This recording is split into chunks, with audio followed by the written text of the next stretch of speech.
ఏపీలో పీసీసీ చీఫ్గా బాధ్యతలు చేపట్టిన తరుణంలో మెరుపు వేగంతో రాష్ట్రాన్ని చుట్టేస్తున్నారు. ఇక ఎన్నికలకు సమయం తక్కువగా ఉన్న నేపథ్యంలో కొన్ని వ్యూహాత్మక అంశాలనే తెరపైకి తెస్తున్నారు షర్మిల.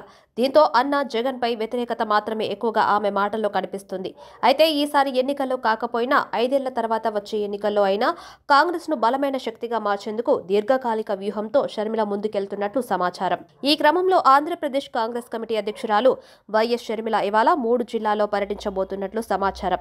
బాపట్ల, ప్రకాశం, నెల్లూరు జిల్లాలోని కాంగ్రెస్ పార్టీ నేతలతో ఆమె సమావేశం కానున్నారు. ఈ సందర్భంగా పార్టీ నేతలు, కార్యకర్తల సమావేశంలో పాల్గొని ప్రసంగించనున్నారు. జిల్లాల పర్యటనతో గతంలో కాంగ్రెస్ పార్టీలో పనిచేసిన వారిలో ఉత్సాహం కలిగించేందుకు ఆమె సిద్ధమైనట్లు తెలుస్తుంది.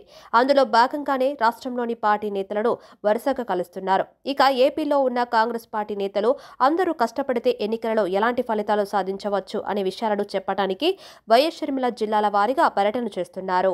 ఈ క్రమంలోనే ఉమ్మడి కృష్ణా, గుంటూరు జిల్లా పార్టీ కార్యకర్తల భేటీలో ప్రసంగించారు. తనపై జగన్ శిబిరం చేస్తున్న వ్యాఖ్యలపై ఒకంత ఆవేశం, ఆవేదనతో స్పందించారు. జగన్ నుంచి ఏమీ ఆశించకుండానే పాదయాత్ర చేశారా అంటూ వైసీపీ శిబిరం చేస్తున్న ప్రచారంపై పీసీసీ అధ్యక్షురాలు వైఎస్ షర్మిల ఘాటుగా స్పందించారు. ఆస్తి కోసం, పదవి కోసం జగన్ను తాను బ్లాక్మెయిల్ చేస్తున్నారని వైసీపీ నేతలు చేసిన వ్యాఖ్యలపైన ఆమె తీవ్రంగా స్పందించారు. నేను ఏదో ఆశించి పాదయాత్ర చేయలేదని, వాళ్ళంతట వాళ్ళు అడిగితేనే కుటుంబాన్ని వదిలి రాష్ట్రమంతా నడిచానని అన్నారు.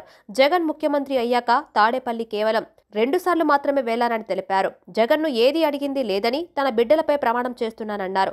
అక్రమంగా సంపాదించుకోవడానికి భర్తతో కలిసి జగన్ వద్దకు వెళ్లానని అబండాలు వేస్తున్న మీరు ప్రమాణం చేస్తారా, లేక కుటుంబ విషయాలన్నీ తెలిసిన మా అమ్మతో చెప్పించగలరా అని షర్మిల హెచ్చరించారు.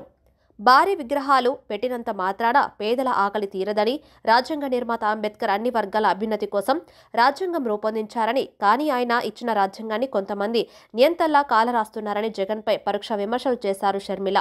రాష్ట్రంలో దళితులపై దాడులు పెరిగిపోయాయని ధ్వజమెత్తారు. కొంతమంది అంబేద్కర్కు పెద్ద పెద్ద విగ్రహాలు పెడుతున్నారని, కానీ 100% సామాజిక న్యాయం పాటించడం లేదని విమర్శించారు.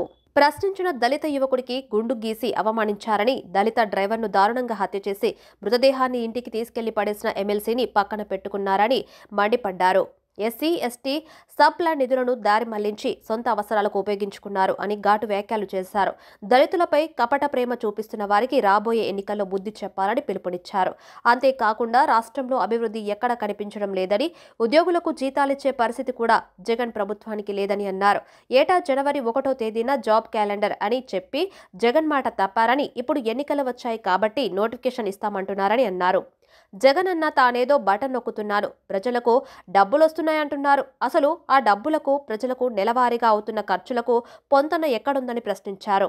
రాజశేఖర్ రెడ్డి జలయజ్ఞంపై ప్రత్యేక దృష్టి పెట్టి ఇరిగేషన్కు 10% నిధులిస్తే చంద్రబాబు 9% నిధులు ఇచ్చారని అన్నారు.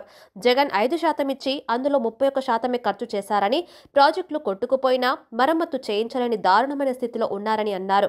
రైతులకు వైఎస్ చేసిన దానితో పోల్చితే జగన్ చేసింది 0 అని వ్యాఖ్యానించారు. రైతులకు సాయం, పంట నష్టం 2 లేవని తెలిపారు. ఫీజు రియంబర్స్మెంట్ వైఎస్ కలని, జగన్ జబానాలో దాని ఊసేలేదని విమర్శించారు. ఒక్క అవకాశం ఇస్తే ప్రత్యేక హోదా తెస్తానంటే ప్రజలు ఆయన్ను సీఎంను చేశారని తెలిపారు.